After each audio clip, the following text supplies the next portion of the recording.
Guys, ganito lang po maglagay ng ng spring at saka pulse. Lalagay mo lang yung pulse, then yung spring tusukin mo ng onte, manap ka ng pangtusok, pasok na. Ulit-ulitin mo lang guys, ganyan na. Ayan, tusukin mo yung spring.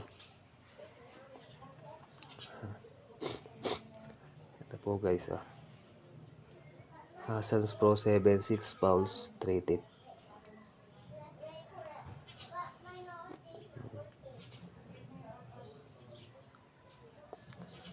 Ayan guys, 6 pulse po siya, treated siya.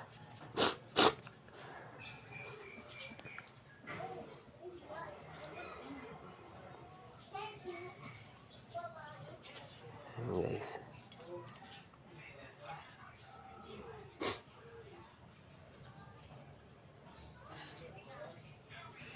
Guys, ganun lang po siya.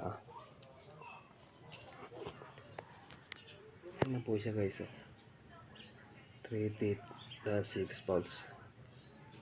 Kaya